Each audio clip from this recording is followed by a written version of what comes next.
好啦，乡亲啊，回头来看 F-15的战机发生着坠海的意外。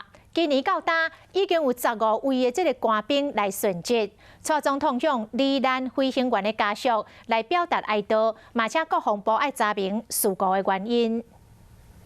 参加迎宾节庆祝大会，蔡总统为飞行员主管望哀悼，下令查明事故原因。我要借这个机会对家属表达哀悼之意。 空军飞官出身的100分部长体委会主委房世宽，爱国人为空军来祝福。假如今天国防部认为我还合格，让我选择，我愿意去飞 F。今年到今已经有15个官兵为国殉职。1月初2，参谋总长沈一鸣坐直升机到宜兰慰问官兵，伫山区失事，包括沈一鸣在内，8个人死亡，5个人受伤。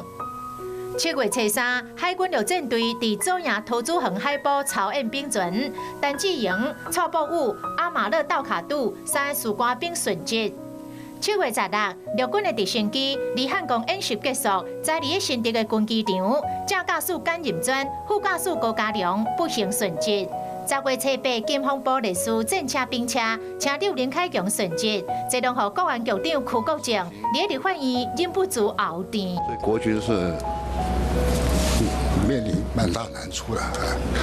F-15意外发生后，国防部伫面册发文，捍卫领空的决心未停止，希望国人会当继续支持，将做国军上坚强的后盾。